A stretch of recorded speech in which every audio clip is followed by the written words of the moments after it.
Pero como su mamá le hablaba de que Dios concede peticiones, él le oró al Señor. Si va a hacer un compromiso personal, si me das una señal de radio, la pongo para ti. Así es que sufrir por la causa de Cristo no es nuevo para la familia de ustedes. No, en lo absoluto. 1980. De veras. Esa Carta de Derechos del Niño establecía que el niño podía tener y debía tener acceso a la pornografía. ¿Qué hacemos cuando las leyes nos están limitando? Mira, yo creo que obedecemos a Dios siempre. Siempre. La consigna de un cristiano que ha conocido a Cristo es obedecer a Dios antes que a los hombres siempre. Yo pienso que desde el punto de vista pastoral, el hecho de enseñar a la congregación a fijarse en los candidatos que representan sus valores.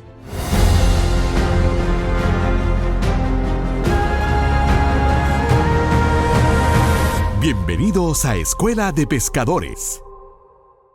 Bendiciones a todos, qué alegría poder saludarles nuevamente aquí en Escuela de Pescadores. Soy el pastor Díaz Pavón y hoy me inquieta, me mueve hablar de algunos temas que me han parecido pues tan importantes, no solamente en este tiempo, pero ya durante mucho tiempo. ¿Cuál es la posición de la iglesia con cosas como la perspectiva de género?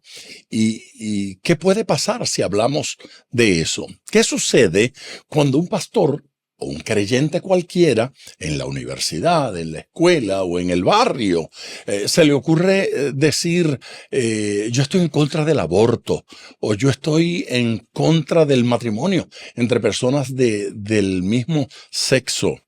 ¿Qué sucede cuando, por ejemplo, nuestros hijos en la escuela pública de repente están recibiendo una información contraria a lo que nosotros creemos como padres? ¿Qué debemos hacer? ¿Qué posición debe tener el ministerio cristiano, las emisoras cristianas? ¿Qué tiene que hacer un pastor que tiene un podcast como este y de repente alguien le dice, si hablas de eso, te lo cierran? Bueno, de todo eso vamos a conversar con una persona autorizada, mi gran amigo, Juan Carlos Matos. Juan Carlos, bienvenido. Gracias, Luis Ángel. Para mí es una bendición estar en este podcast que estás haciendo. Te conozco hace muchos años, así que me siento como un pez en el agua de estar compartiendo contigo en uno de los múltiples temas que le diste a la gente que vamos a tocar. Juan Carlos, nos conocimos. En aquella época tú eras más joven que yo. Eso suena que te empaté, que te alcancé, pero no muchos años, pastor, no muchos años de diferencia. Es verdad, es sí, verdad. Un poquito. ¿Dónde nace Nueva Vida? Nueva Vida es la emisora que diriges. Correcto, sí. Y mi papá Urio Matos Chaparro empezó en el Monte Atalaya de Aguada el año 1975. Al oeste de Puerto Rico. Al oeste, en Aguada. Hay mucha gente por esa zona que nos está escuchando ahora. Lo saludamos desde acá. Sí. Él era ingeniero de las emisoras de Héctor Richard, el abogado, ¿seguro? Que fue secretario de Justicia de Puerto Rico. Él tenía dos emisoras, una de ellas se sigue llamando igual, Guava la Grande, que era la M, Viva FM, una emisora de salsa, que hoy es la cadena Salsoul. Mi papá era ingeniero de esas emisoras, pero soñaba con tener su propia emisora, así que un día le dijo a Dios que él no conocía. Quien conocía a Dios era su mamá, que se había convertido. Pero como su mamá le hablaba de que Dios concede peticiones, él le oró al Señor.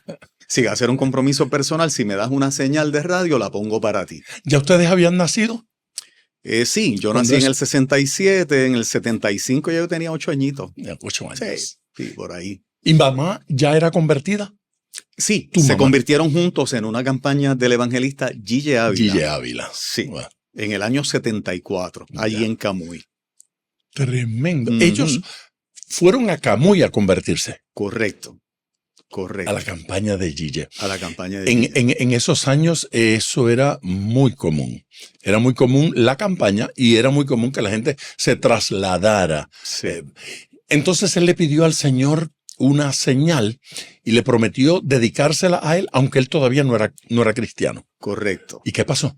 Dios le concedió la petición, llegó el permiso de la FCC, la historia es larga, pero tenemos que ir al grano. Seguro. Y como él no había tenido una experiencia con Cristo, modificó la petición.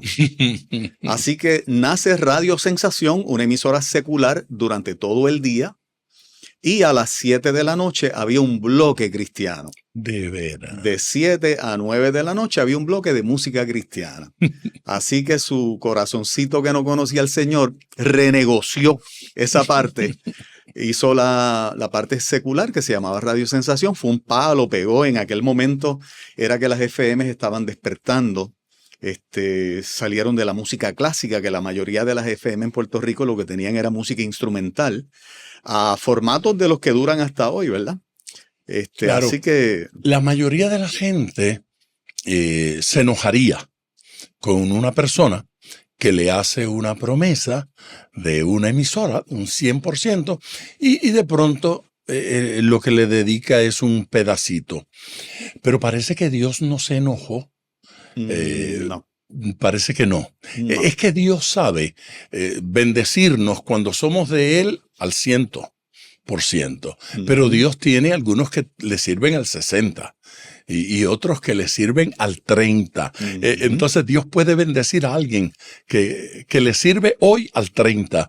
Es como Dios invierte bendición para que dentro de 2 o 3 años Sí. Lo lleve al 60% y luego lo sigue llevando. Nosotros no parecemos tener tanta paciencia Sí. como para esperar. Yo no la tengo. Yo admito que no la tengo. Sí, para esperar esos procesos, pero Dios sí. Sí. Y entonces terminamos en una guerra con un hijo, con un hermano, con un primo, con un socio, porque no queremos vivir los procesos. Pero Juan Carlos, Dios los vive con nosotros. Y lo vivió con Aureo. Así es. ¿Y qué pasó con Radio Sensación? Radio Sensación nació en el 75, fue la primera vez que fue al aire. Ujú. Y si dije la fecha, la corrijo. Sí, año 75 fue al aire, esa la recuerdo porque mi mamá y él me habían hecho la historia muchas veces.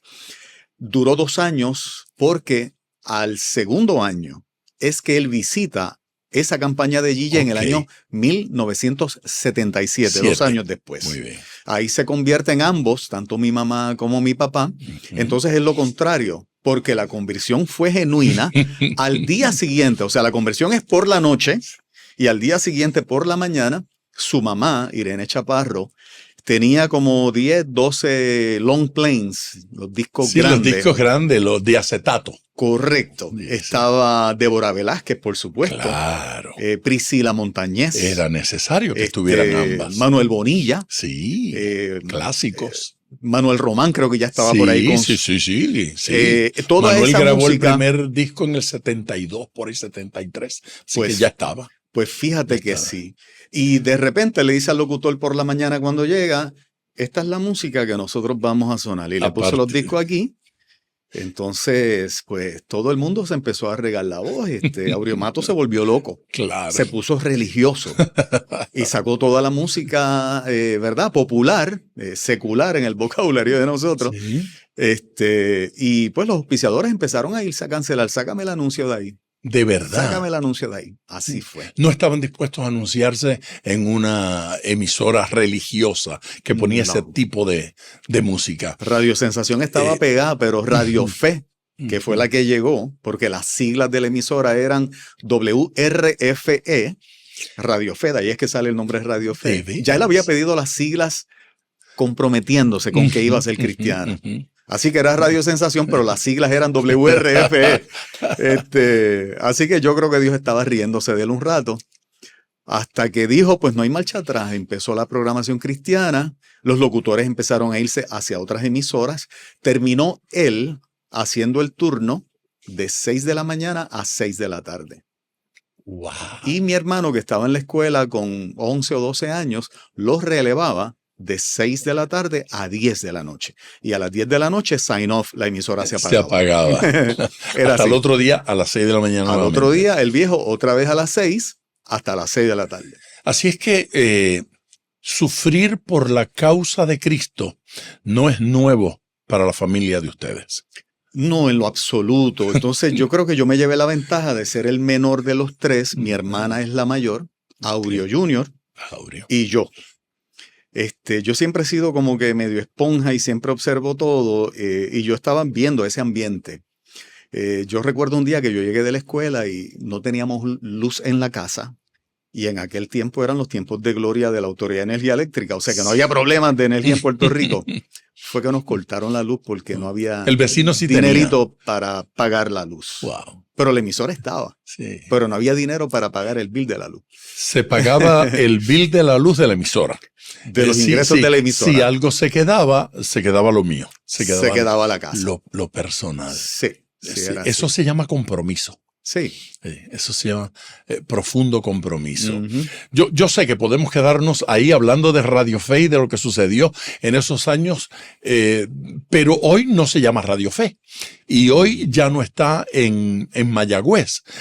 Ahora la emisora se llama Nueva Vida. Así es. Y está acá en San Juan. Así es, está en San Juan. Digo acá en San Juan porque estoy en esta zona metropolitana, correcto, sí. Cuando menos.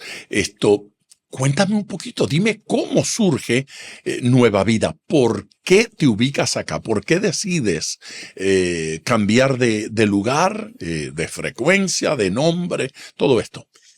Deja ver cómo te doy en 2 minutos una historia de años. Sí, sí. Mis padres tienen problemas personales como pareja y la palabra divorcio llega a la mesa. Ya existía Radio Fe, por supuesto. Ya estaba con algunas iglesias que habían puesto programas en la emisora y de una u otra manera, por lo menos los gastitos de una u otra manera apretada se cubrían. Pero las diferencias entre ellos trajo la palabra divorcio. Divorcio. ¿Ok? Así que en ese proceso, era inevitable como decir, bueno, esto llegó hasta aquí. Recuerdo un día que mi papá me dice, mira, para que la emisora continúe, habla con tus hermanos, yo voy a desistir de que se venda la emisora, habla con tus hermanos porque yo te voy a pasar la mitad de la licencia a ti y tú te quedas con tu mamá para que la emisora continúe. Yo todavía no tenía ni 20 años de edad y te estoy resumiendo mucho de la historia. Hablé con mis hermanos y dijeron, si el viejo quiere hacer eso, para los que nos ven en Latinoamérica, el viejo es el papá, por si acaso. Sí. Con nosotros no hay problema. No hay problema. Así que así se hizo. Luego yo Por eso se decía en aquellos años, esa emisora de Aureo Matos es de la esposa.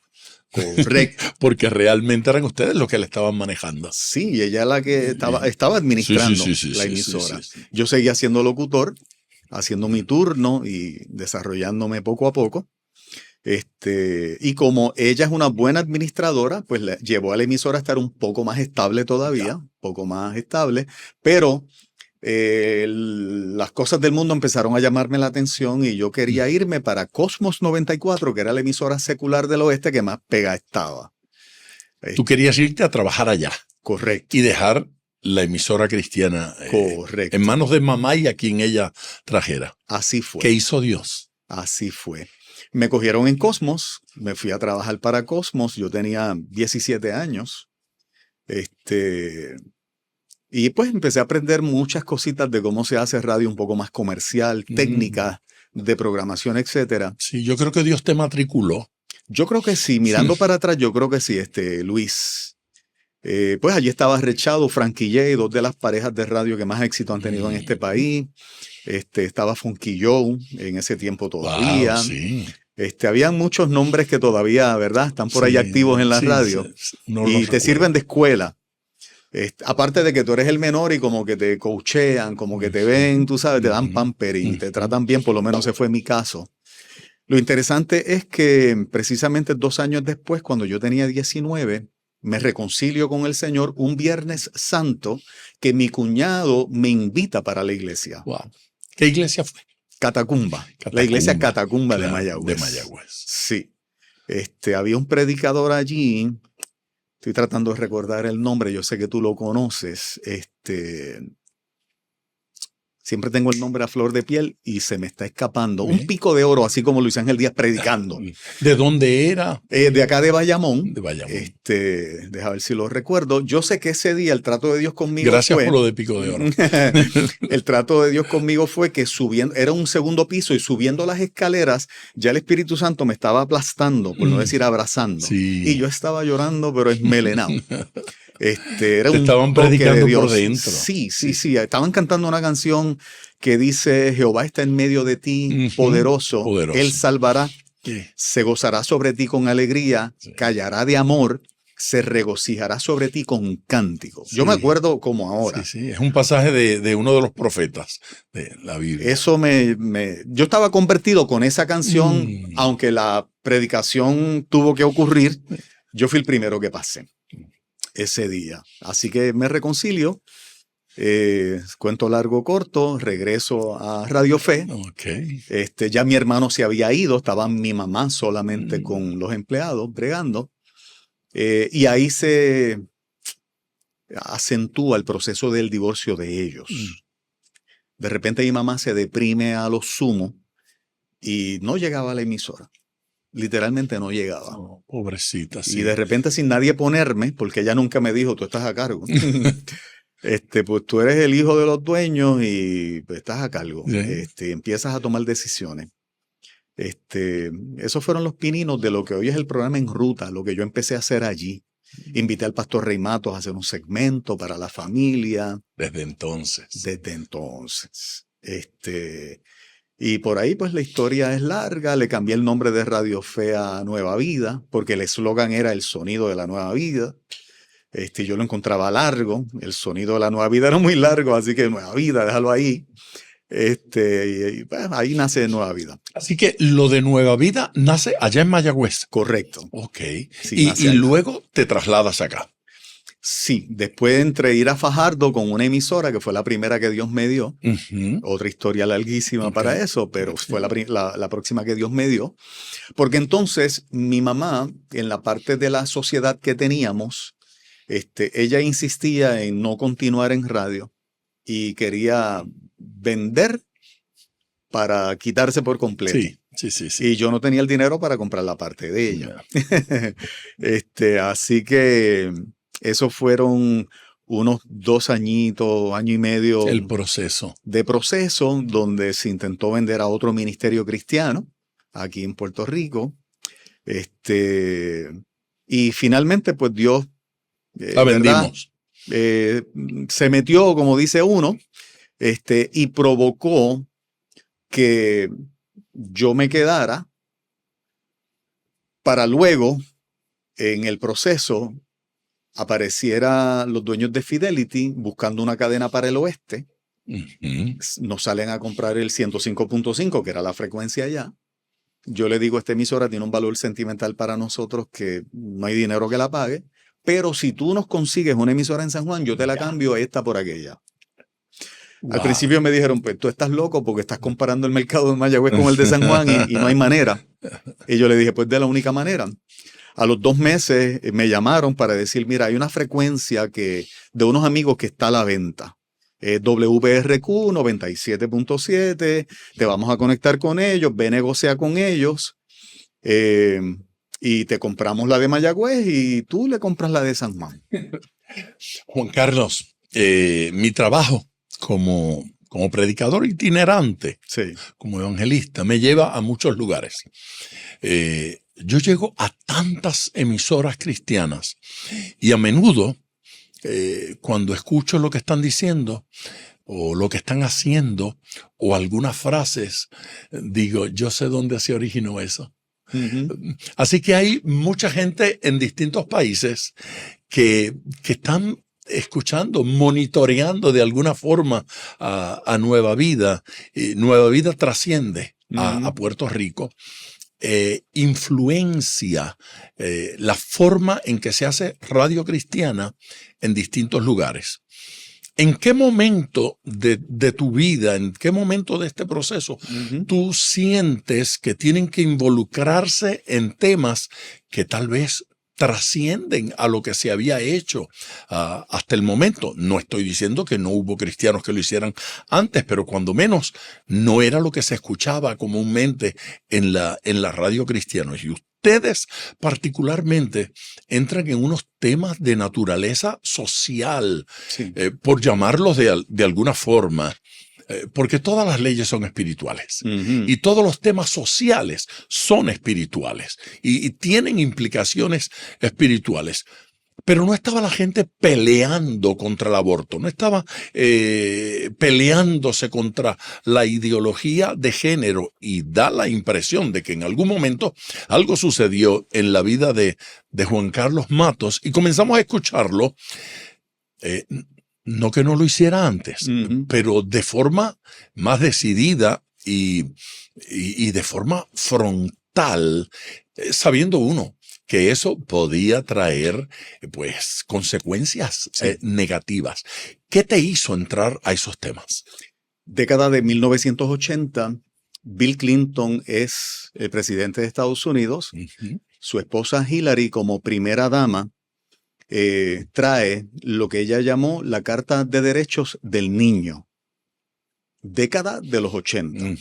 La Carta de Derechos del Niño establecía que un niño de 8 años o más, el Estado tenía que darle el derecho para su educación sexual a tener acceso a todas las fuentes de información disponibles para educarse acerca de la sexualidad, porque era preeminencia para el Estado que los niños tuviesen la mejor educación sexual posible. 1980. De veras. Esa Carta de Derechos del Niño establecía que el niño podía tener y debía tener acceso a la pornografía, porque si los padres no educaban sexualmente a sus hijos en la casa, ellos debían tener ese derecho, y la escuela debía ser el primer facilitador para eso. ¿Y tú Carta de Derechos del Niño, Hillary Clinton, primera dama de los Estados Unidos, década de los 80. ¿Tú entendiste que eso fue un golpe de Estado a la autoridad de papá y mamá?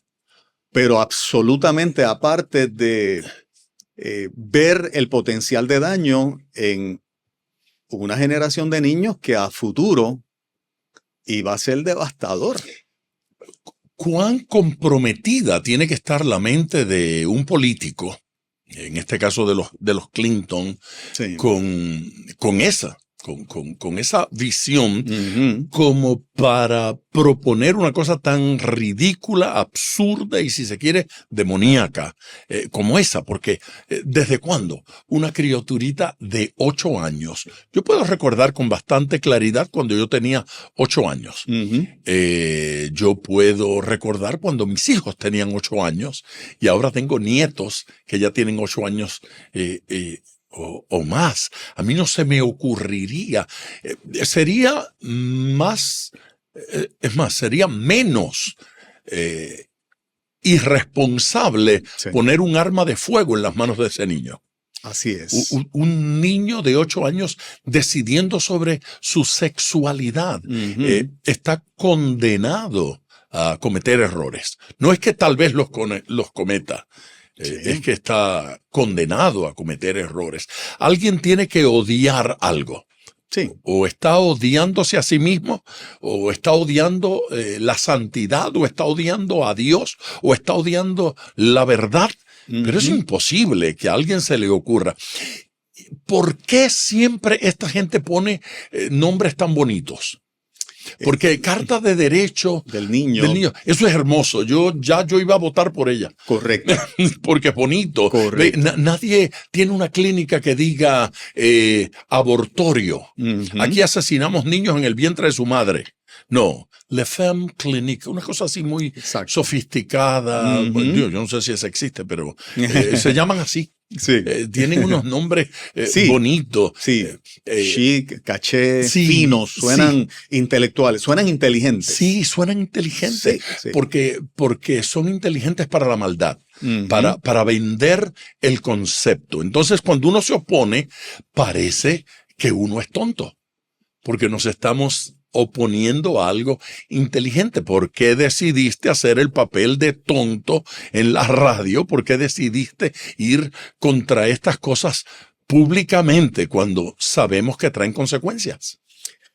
Charlie Rodríguez, presidente del Senado, en ese entonces, se da la tarea de implementar la Carta de Derechos de Hillary en Puerto Rico. De veras. Y entonces, junto a Milton Picón, ¿verdad? Que yo lo hacía viajar de Dorado a Mayagüez consistentemente para educar al pueblo acerca de este intento de empezar no solamente a, desde nuestro punto de vista, corromper la mente de los niños, sino a entrar a un área de competencia de los padres.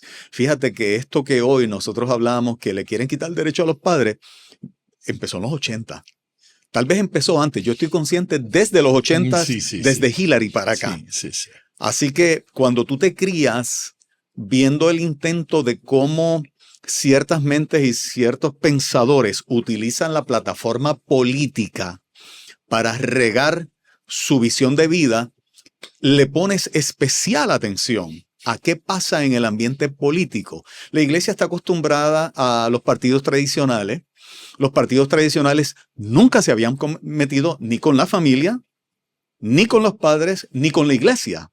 Eran los comienzos, pero cuando tú eres un comunicador y tienes una estación de radio, que todo lo que tú lees y con todo lo que tú te relacionas, porque no eres pastor cuidando ovejas, eres el dueño de un medio de comunicación y consumes consistentemente. Ese soy yo, ávidamente. Yo soy un lector ávido de qué pasa, de quién propone, de qué se propone.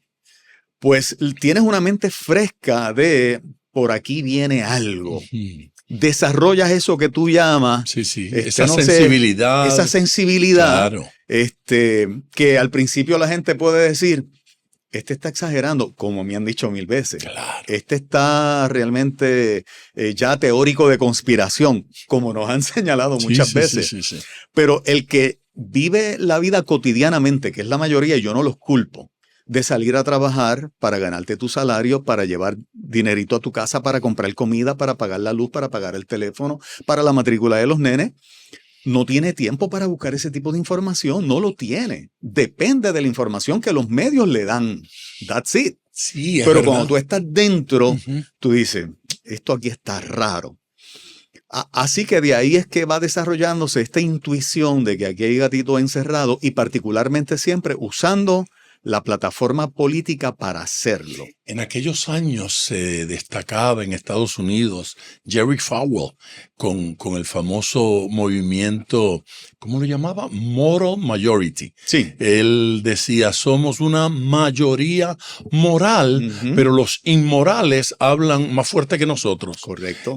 Somos una mayoría que amamos la verdad, pero los que odian la verdad utilizan el micrófono y los medios, y nuestra gente está callada. Hasta el día de hoy es así. Seguimos callados.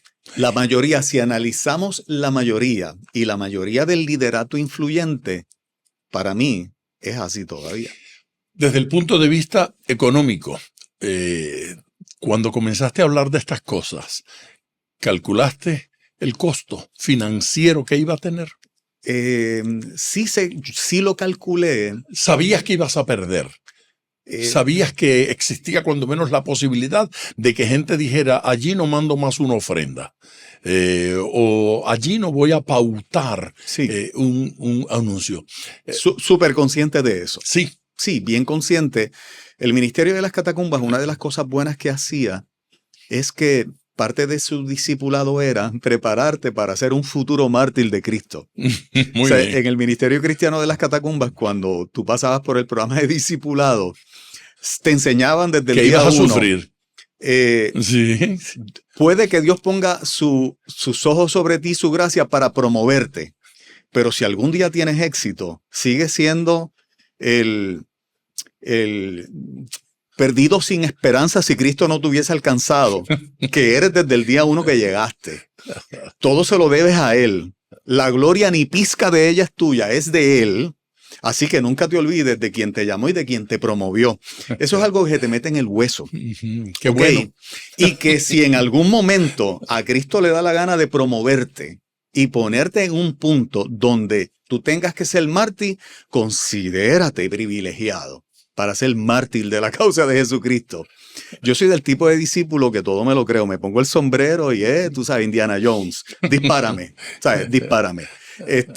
Y en ese sentido, ver que la Escritura lo que enseña es eso. O sea, es eso. Realmente es eso. Sí.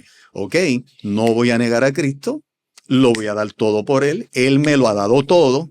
¿Por qué yo voy a estar ahora con miedo, con temor, con cortapisas de reducirle o negarle a Cristo la plataforma que Él me ha dado? Es como absurdo. Sí, cuando la Biblia habla, bueno, Jesús Sí. particularmente habla del más grande de los profetas, Sí. el más grande. Ujú. El más grande de los profetas no logró el sueño americano.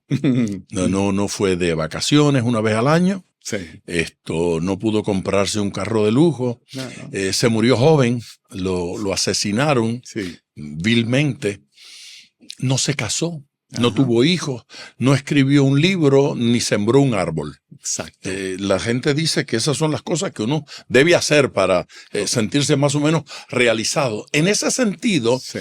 ni Jesús se realizó como ser humano, ni Juan el Bautista. Ujú. Y a Juan el Bautista lo asesinan no por predicar a Jesús, sino por señalar el pecado de un líder político. Correcto. La razón por la que lo llevan al patíbulo es por meterse en ese tema escabroso. ¿Alguna vez te sentiste como Juan el Bautista?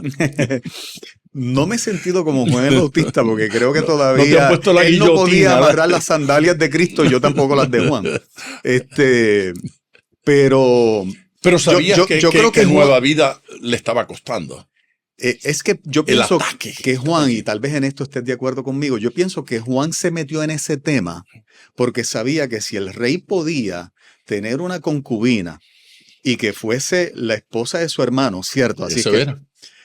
el ejemplo para el resto de la sociedad iba a ser más fácil que se corrompiese esa sociedad. Por Sin lo duda. tanto, pienso que Juan estaba sirviendo de sal y de luz en ese momento, denunciando lo que él estaba haciendo. Sí, sí, O sí. sea, en la mente de Juan eso tenía un contexto de por qué lo hizo. No fue que se puso loquito y se metió a la política y se metió contra el rey y pagó con su cabeza. Sí, sí. Es que pienso que él veía una consecuencia más allá. Y yo creo que los que a veces vemos consecuencias más allá, tenemos que estar dispuestos a eso. A que si no me paro de A que frente me y no lo decapiten. denuncio, a perder la emisora, a perder la licencia, a que me censuren, a que me quiten los auspicios. Yo siempre he sido bien claro con mi familia, en mi discipulado con mi familia. Vamos a disfrutar de nueva vida mientras Dios nos las permita tener. Qué lindo eso. Porque si algún día no está, Precioso. lo importante es que nosotros estemos juntos como familia. La riqueza de nosotros no es nueva vida. La riqueza de nosotros es Dios y nosotros como familia. Así que tú no me has querido decir que sí, y me has dado la vuelta Ajá. ya 2 veces, pero la realidad es que has estado dispuesto Sí. a ser un Juan el Bautista, aunque te Totalmente. corten la cabeza. Sí, totalmente. Y ha Sí. sido un ejemplo para todos nosotros. Admirable. Yo te admiro. Gracias. Y desde las gradas, porque Sí. soy más cobarde, aplaudo. Aplaudo a nuestro Juan. Sí, sí. Claro, y oro, Señor, que a este no nos lo decapiten tan temprano. Porque todo... Ha habido proyectos de ley que van en esa línea, para nosotros y para todas las radios cristianas. Bueno, ok. Sí. Y hablemos un poquito de eso, porque el ataque está allí. Tal vez no tan frontal como contra Juan el Bautista. Tal vez Sí. no llegan para arrestarnos, pero entonces se planifican en ciertos lugares y se establecen leyes y reglas y cosas que pretenden atarnos las manos a los cristianos. ¿Qué hacemos cuando las leyes nos están limitando? ¿Qué hacemos cuando la ley, la proclama de la primera dama va en contra de la autoridad que tiene un padre para educar a los hijos? ¿Obedecemos a Dios o a los hombres? Exacto. ¿Qué Exacto. hacemos? Mira, yo creo que obedecemos a Dios siempre. Siempre. La consigna de un cristiano que ha conocido a Cristo es obedecer a Dios antes que a los hombres, siempre.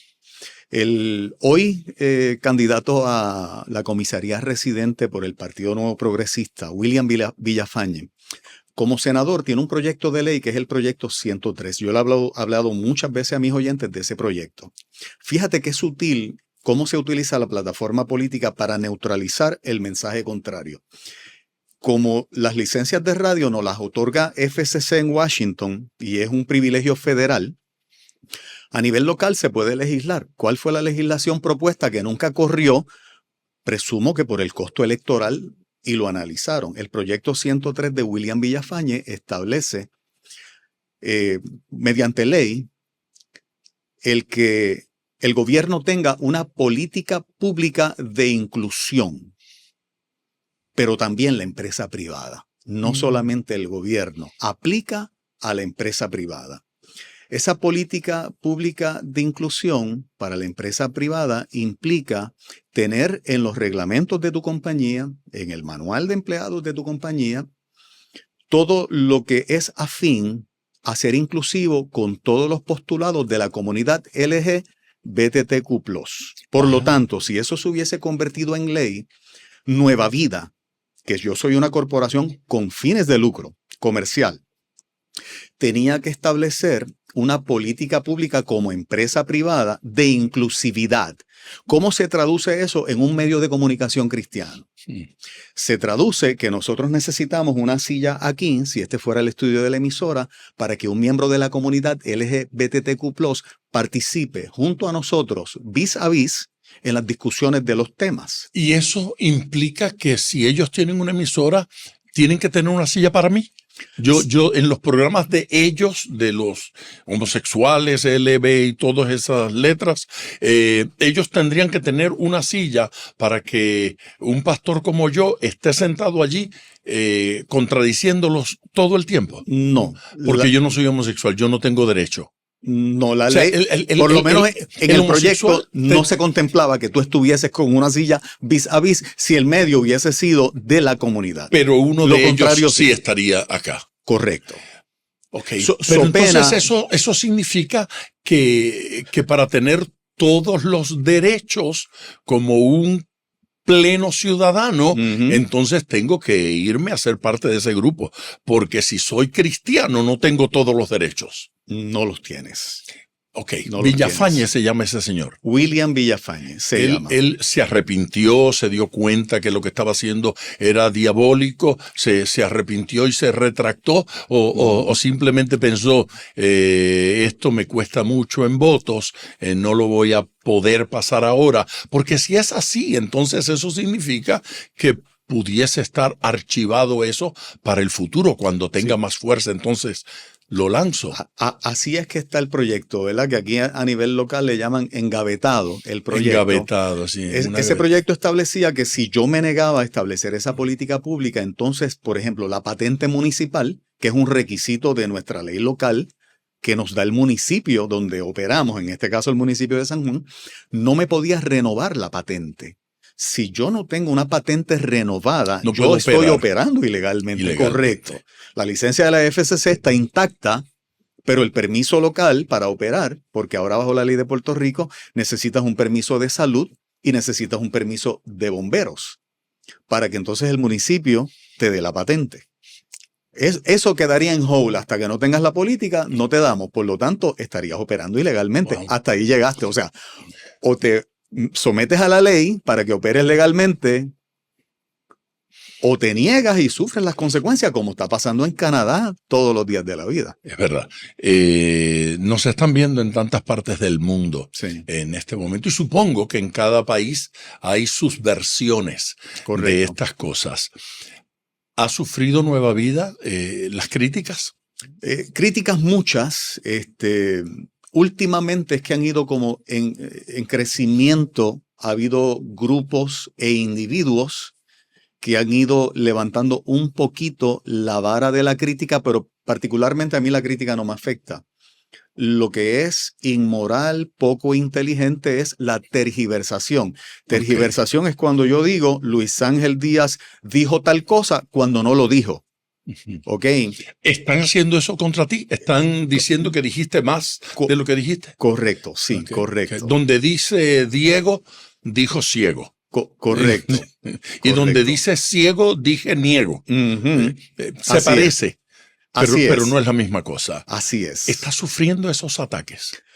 Sí, yo te diría que de año y medio para acá eso ha venido en creciendo. Intensificándose. Yo soy de los que manejo la cosa fuera de lo público, porque Ok. yo entiendo que en el proceso tienes que medir los ataques, tienes que medir de quién viene y tienes que medir de no darle un standing más allá de lo debido. Ok. Así que esa línea es fina de análisis, pero yo todavía no he ido al aire ante ninguno de esos ataques a aclararle nada a mi audiencia, porque mi audiencia siempre está clara del trabajo que nosotros hacemos y del mensaje que le Es llevamos. verdad, es verdad. Así que tienes que escoger cuál es la guerra que vas a hacer. Sí. Ok, no quiero tratar de hurgar donde no debo y puedes decirme Sí. no digo nada, pero me muero por preguntarte, ¿y cuál ha sido la batalla más dura? La batalla más dura la estoy dando ahora. Ok. Esa no ha terminado. La batalla más dura es persuadir a la mayoría del pueblo creyente de todas las denominaciones que genuinamente ha conocido a Cristo y tiene un compromiso con Él, de que para que la dirección del país vaya cambiando desde la plataforma política, fíjate que esta expresión que yo hago no es en sustitución al trabajo que la iglesia hace. La iglesia tiene que estar ahí, los pastores tienen que estar ahí, los pastores necesitan un programa de discipulado, de evangelismo, de servicio a los jóvenes, a los niños, a los matrimonios, y eso no se puede cambiar. Ujú. O sea, yo no estoy diciendo que la panacea para transformar a Puerto Rico sea que la iglesia deje de ser iglesia y se meta en la política, en lo absoluto. En lo absoluto.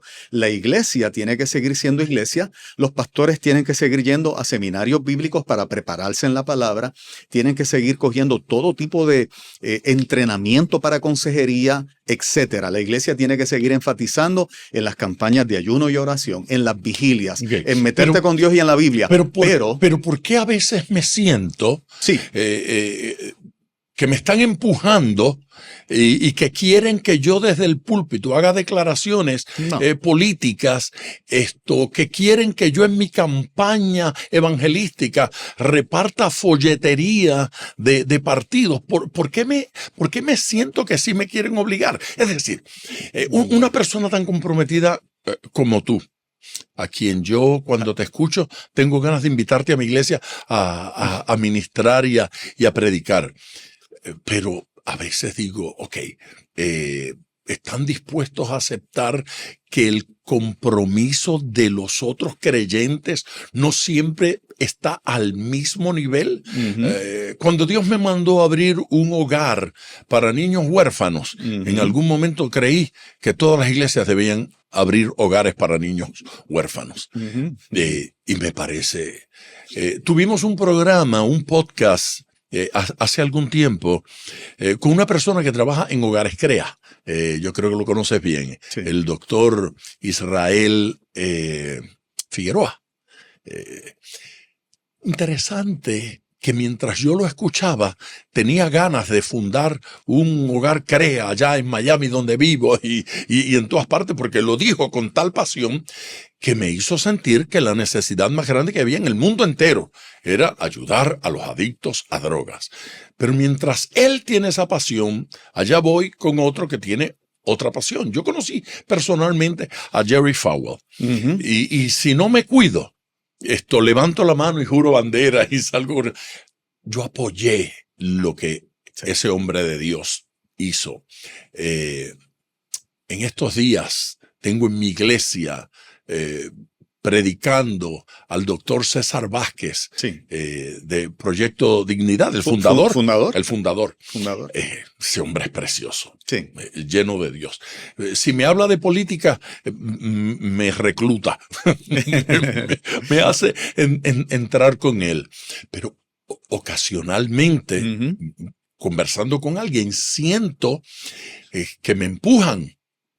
Y en ocasiones me siento en pecado. Yo digo, no, pero si yo tengo tantas ganas de ayudar, pero se dan cuenta que a mí Dios me llamó a ser evangelista y que ando dando campañas, pero yo sí sé que hay gente que debe estar en el Senado y yo voto por ellos. Sí, exacto. Yo conozco gente que está ahí que yo quiero que sean alcaldes y que quiero que sean gobernadores, pero acá entre nosotros hay gente que aunque está convertida no deben ser senadores. Totalmente de acuerdo. Sí, totalmente digo, de acuerdo. No, por ese no voto. Voy a votar por el de otro, el de otro partido.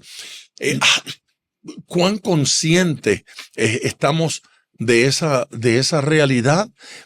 De que la gente tiene niveles de conciencia y que hoy tal vez no lo estoy viendo, pero mañana tal vez sí. Entonces, ¿verdad? El Señor tuvo paciencia con Áureo Matos y lo llevó.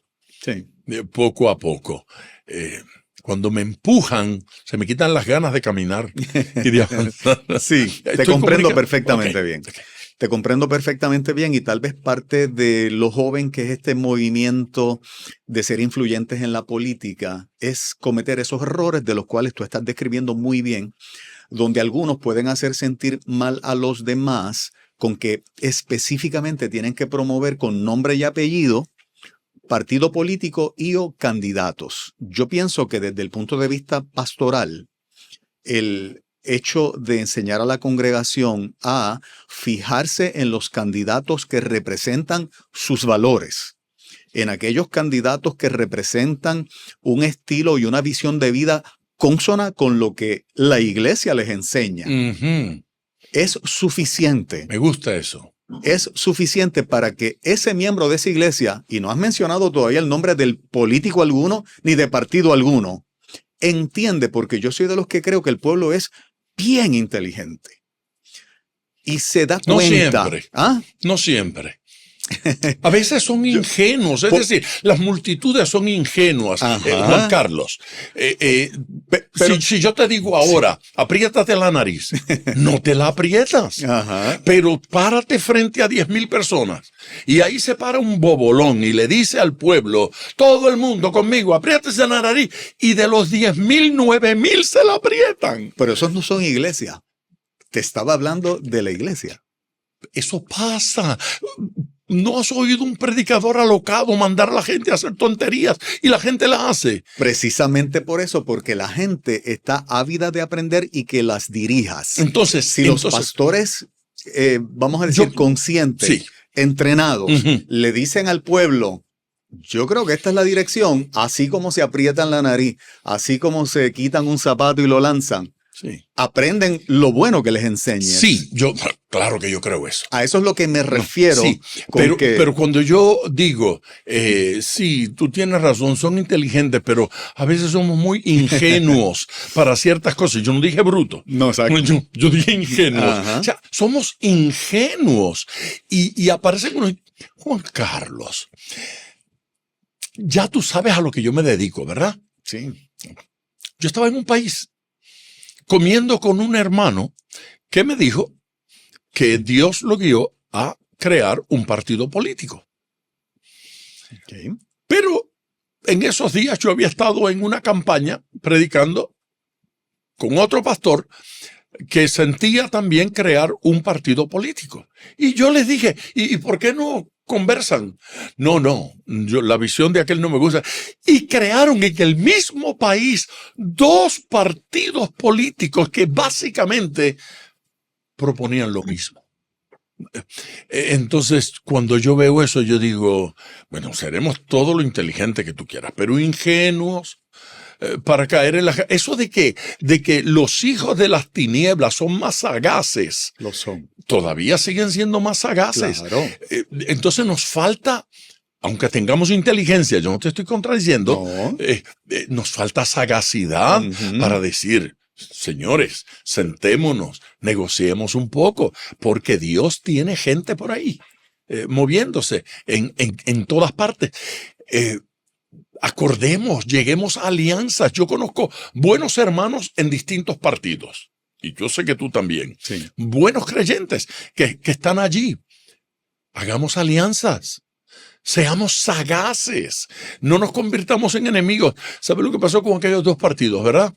Se mataron el uno al otro. Se cancelaron. Se cancelaron, sí, se cancelaron y no se logró mucho. Y el otro bando, pues, se apoderó del país, básicamente. Yo creo que eso es parte de la condición humana. Cuando miro la escritura en el Nuevo Testamento, veo que unos decían que eran de Cefas, unos de Apolo, otro de Pablo, y vino el conflicto. Dentro de la condición humana, lo importante era que el crecimiento lo daba Dios, pero se lo estaban atribuyendo a el liderazgo de cada uno de ellos. No solo eso es verdad, pero no solo eso.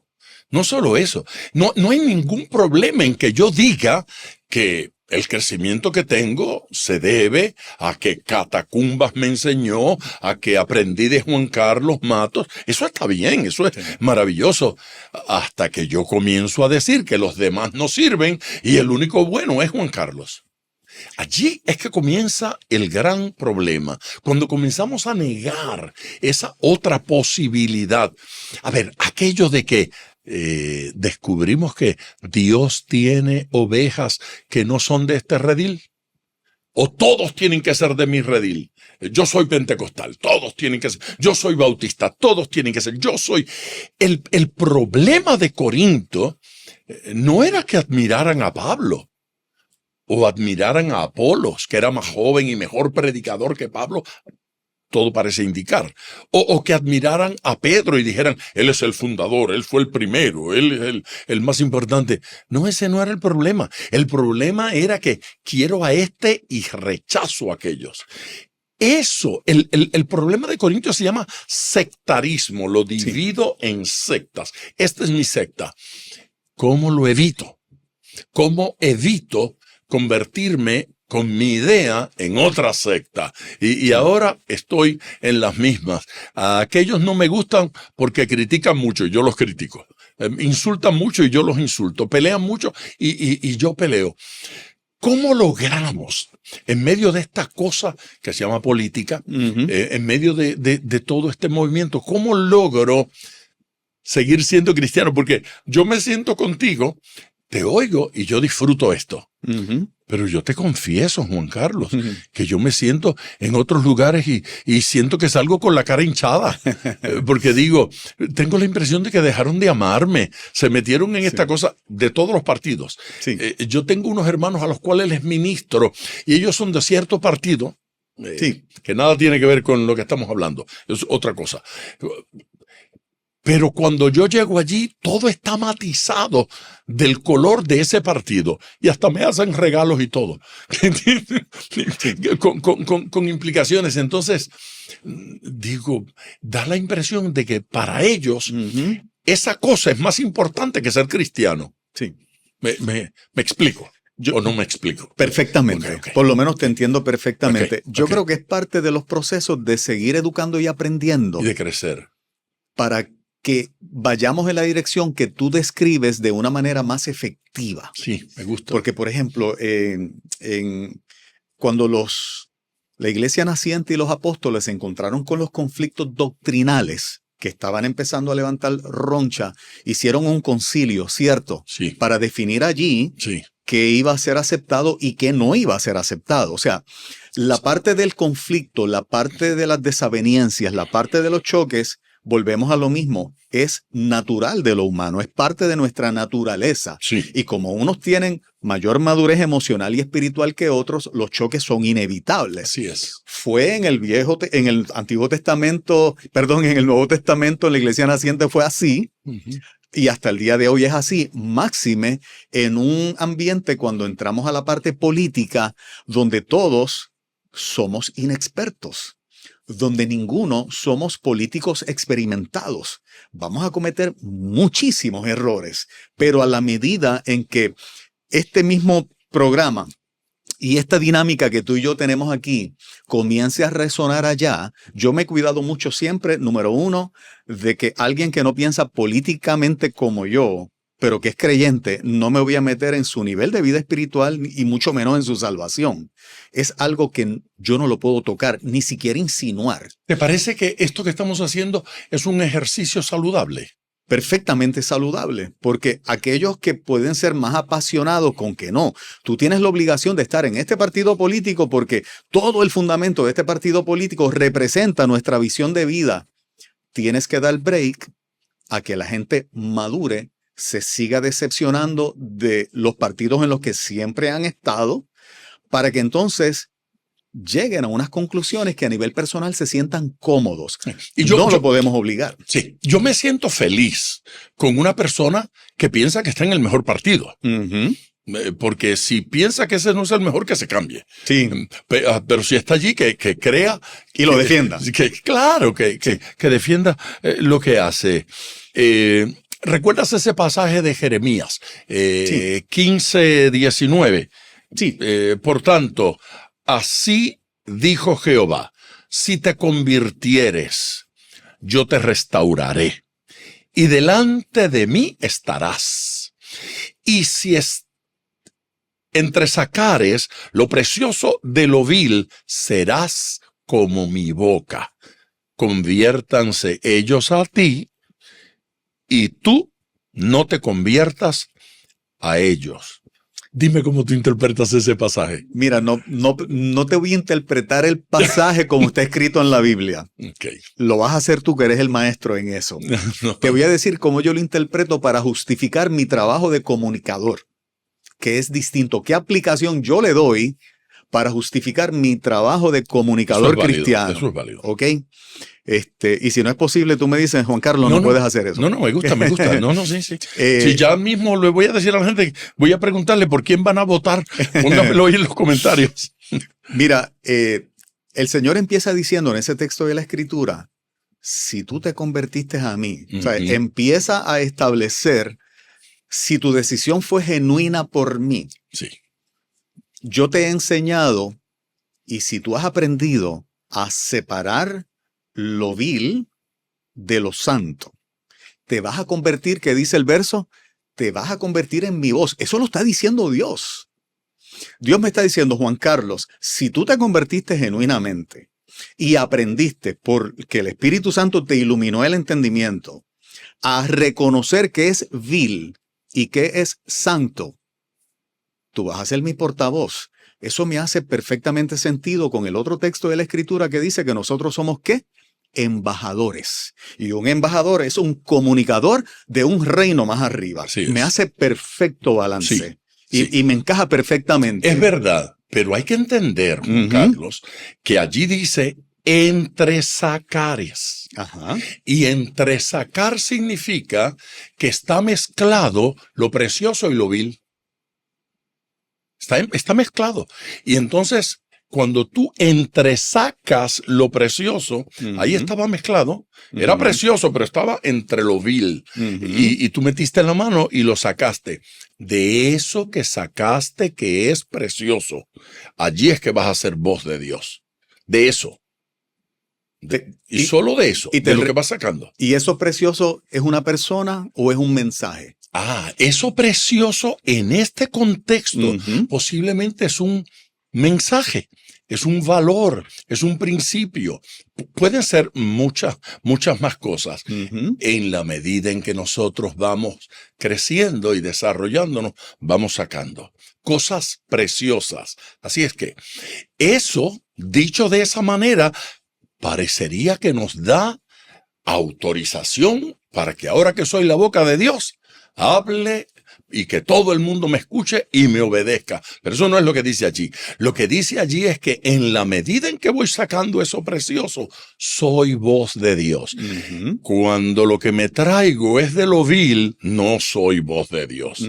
Así que suelte lo vil y saque cosas preciosas para hablar, cosas hermosas para bendecir. En ese sentido, podemos ser siempre voz de Dios.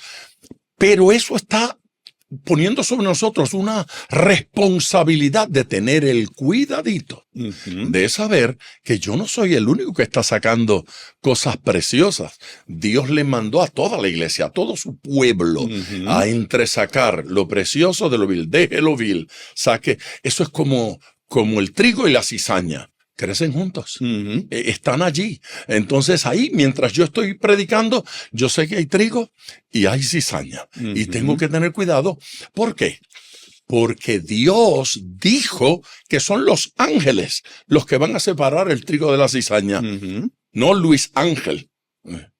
Ángeles de él, que van a separar eso.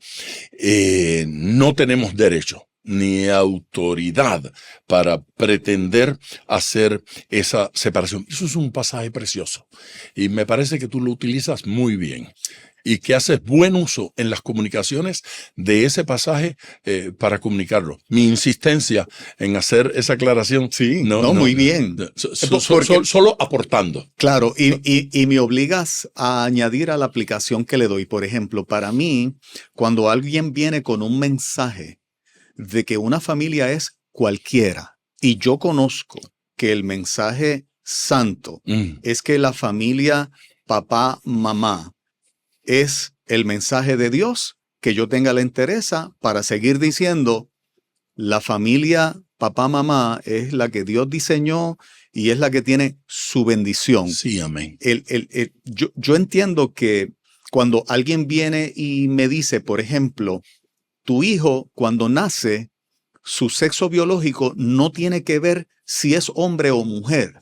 Yo he aprendido de Dios y de su palabra que Él los hizo varón y hembra. Por lo tanto, el pensamiento o la enseñanza de que el sexo biológico no los hace, yo lo acomodo eso a lo vil. Eso es una enseñanza vil. Vileza. Porque va contra la identidad de Dios para el ser humano. Amén.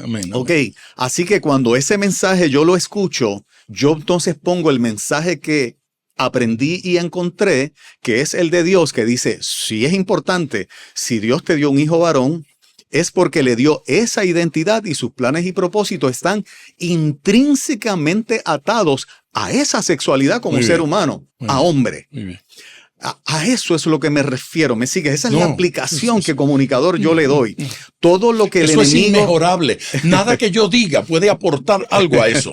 Eso que has dicho es el evangelio. Esa es la verdad de Dios y yo estaré gritando amén. Por eso el verso termina diciendo, y sigue claro y mantente firme, porque en última instancia, que ellos sean los que se conviertan a esa verdad, no es la mía, es la de Dios, que ellos sean los que se conviertan a ti y no tú a ellos, donde yo termino bendiciéndolo, tú sabes, casándolo, porque tengamos en la familia personas en esa dirección. Y yo tengo familia que forman parte de la comunidad.